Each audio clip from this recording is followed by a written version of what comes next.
মাইজবান্ডার আসবে, আয়েশা দেখো খুদার কসম গাউসুল আজম মাইজবান্ডারের কোটি কোটি গোলামেরা কাফনের কাপড় পরে বসে রয়েছে।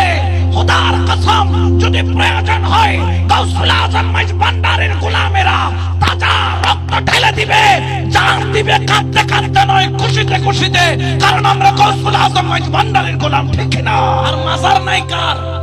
ফেরাউনের কোনো মাজার নাই, নমরুদের কোনো মাজার নাই, আবু জাহেলের কোনো মাজার নাই, ইয়াজিদের কোনো মাজার নাই।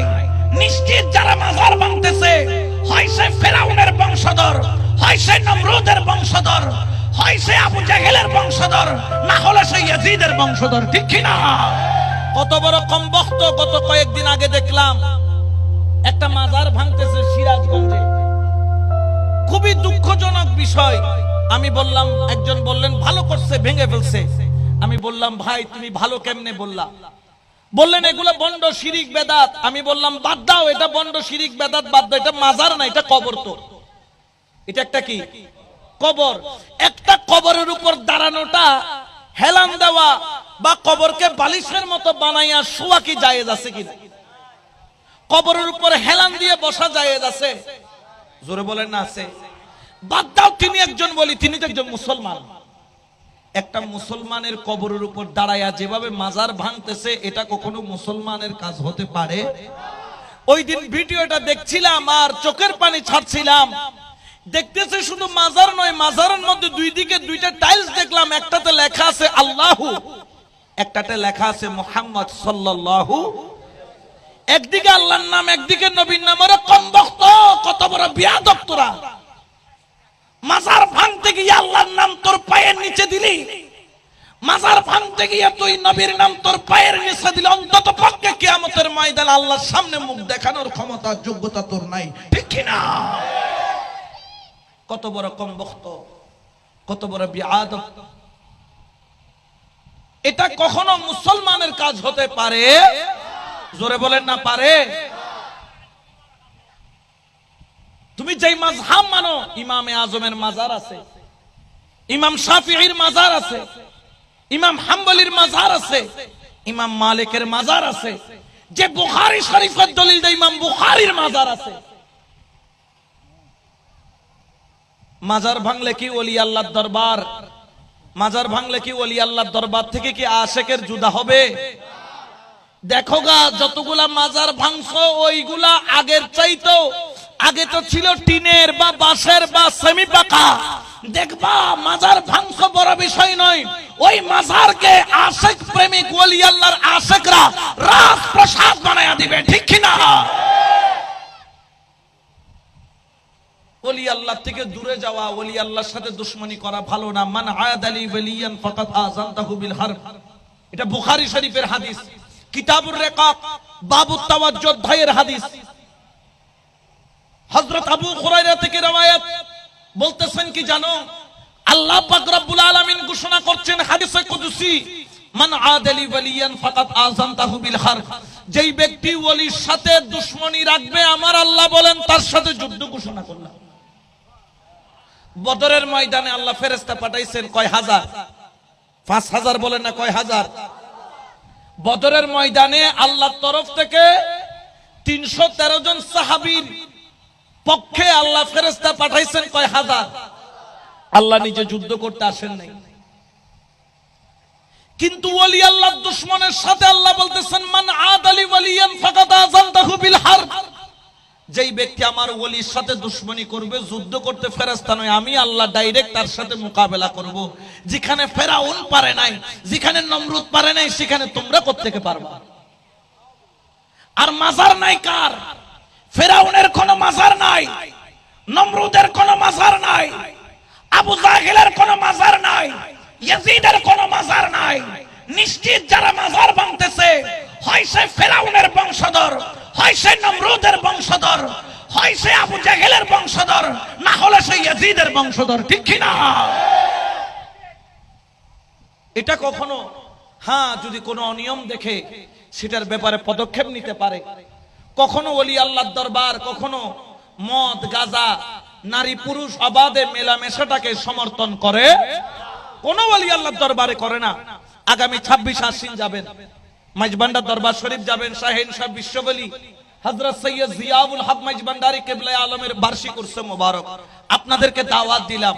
আপনি সেখানে যাবেন, সেখানে যাইয়া আপনি সেখানে উপস্থিত হবেন, দেখবেন মহিলা কোন দিকে বসে আপনার দেখারও কোনো সুযোগ। পুরুষের জায়গায় পুরুষ জিয়ারত করছে, মহিলার জায়গায় মহিলা জিয়ারত করতেছে। মাওলা হুজুরের সাথে দেখা করবেন, লাইন ধরে যাবেন, 10টা টাকা ওনার হাতে দিতে পারেন কিনা একটু দেখিয়ে। ওনার হাতে 10টা টাকা ওনার হাতে দিয়ে, বাবা জান এই 10 টাকা দিয়ে আপনি কিছু খাবেন, আমি মহব্বত করে দিচ্ছি। ওনারা ওইটুকু পর্যন্ত নেয় না। কারণ কি? ওনারা তালিবুদ দুনিয়া নয়, ওনারা তালিবুল মাওলা। এই জন্য যারা এদিকে ওদিকে ফুটানি মারো, মাইজবান্ডার আসবে আয়সা দেখো, খুদার কসম গৌসুল আজম মাইজবান্ডারির কোটি কোটি গোলামেরা কাফনের কাপড় পরে বসে রয়েছে।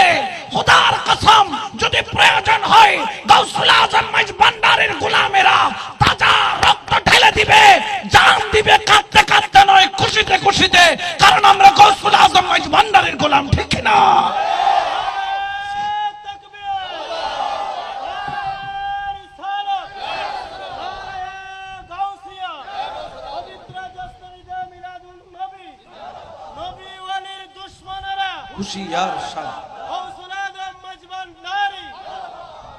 এখন তার একটা দলিল দেয়, মাজার ভাঙার দলিল কি জানেন? মাওলা আলীর হাদিস দিয়ে দলিল দেয়, যেই দলিল দিয়ে প্রায় 80,000 সাহাবায়ে কিরামের মাজার ভাঙছে। এগুলো জেনে রাখা ভালো, আপনাদেরকেও দিবে। মাওলা আলীর একটা হাদিস আছে, মাওলা আলীর খেলাফতকালে মাওলা আলী কিছু কবর ভাঙার জন্য নির্দেশ দিয়েছিলেন, কিন্তু এখানে তারা একটি চুরি করে, শুভঙ্করের ফাঁকি বলে না, শুভঙ্করের ফাঁকি, ওই ফাঁকিটা তারা দেয় কি জানেন? আগে মুসলমানের কবর আর খ্রিস্টানের কবর একই কবরস্থানে ছিল। কারণ খ্রিস্টানরাও এক আল্লাহকে মানত, মুসলমানরাও এক আল্লাহকে। এই একই হওয়ার কারণে মুসলমানদেরকে খ্রিস্টানের কবরে, খ্রিস্টানদেরকে মুসলমানের কবরস্থানে দাফন করত। যখন খ্রিস্টানদেরকে দাফন করে, খ্রিস্টানের কবরের উপর একটা মিনার বানায়, একটা ক্রস চিহ্ন দেয়। মাওলা আলী যখন খেলাফতে আসলে বলল যে এই যতগুলা ক্রস চিহ্ন আছে কবরের উপরে উঁচু, সব উঁচুগুলাকে কি করো? কোথায় খ্রিস্টানের কবর আর কোথায় মুসলমানদের আল্লাহওয়ালা ওলির মাজার। এরকম যদি হইতো তাহলে মাওলা আলীর মাজার কেন আছে? ইমামে হাসান, ইমামে হুসাইনের মাজার কেন আছে? এগুলা যারা করতেছে, এই বাংলাদেশ হচ্ছে সাম্প্রদায়িক সম্প্রীতির দেশ। এখানে অবশ্যই প্রত্যেকে যার যার মত পথ প্রকাশ করবে। ভালো লাগলে আসবেন, ভালো না লাগলে আসার দরকার নাই, আপনি যাবেন না। আপনি যদি কখনো যদি মনে করেন যে না এই জিনিসটা ভালো নয়, আপনি কোরআন হাদিস দিয়ে সেটাকে আপনি কি করেন? নেগেটিভ প্রমাণ করেন। মানুষ সত্যটা জেনে নিবে, মিথ্যা থেকে নিজেকে সরিয়ে আনবে। এই জন্য হাজরানে মজলিস, আমরা এই দেশের মধ্যে হিন্দু, বৌদ্ধ, খ্রিস্টান যত ধর্মের লোক আছে, সাম্প্রদায়িক সম্প্রীতিকে আমরা ভালোবাসি। আর সেই সাম্প্রদায়িক সম্প্রীতির উত্তম নিদর্শন হলো ওলি আল্লাহর দরবার। কারণ ওলি আল্লাহর দরবার কখনো হিংসা, বিদ্বেষ শিক্ষা দেয় না। দেখেন, আপনি না যাইলেও মুসলমানও ওলিদ মাইজবান্ডার যায়, হিন্দুরাও মাইজবান্ডার যায়, খ্রিস্টানরাও মাইজবান্ডার যায়, বড়ুয়ারাও মাইজবান্ডার যায়, চাকমারাও মাইজবান্ডার যায়। কেন যায়? কারণ ওলি আল্লাহর দরবার হচ্ছে সাম্প্রদায়িক সম্প্রীতি। তারা সবার জন্য মুহাব্বতের দরজা খোলা রেখেছেন। যে এরকম আল্লাহ কোরআনে বলেন নাই আলহামদুলিল্লাহি রাব্বিল আলামিন বলেছেন, রব্বিল মুসলিমিন বলেন নাই, মুসলমানের রব বলেন নাই। আল্লাহ কোরআনে ওয়ামা আরসালনাকা ইল্লা রাহমাতাল লিল মুসলিমিন বলেন নাই, ইল্লা রাহমাতাল লিল আলামিন, কুল কায়নাতের জন্য রহমত। তো আল্লাহ যেখানে সবার জন্য রহমত বিতরণ করতেছে, সেখানে আমি আর আপনি হিংসা করার কোনো দরকার আছে?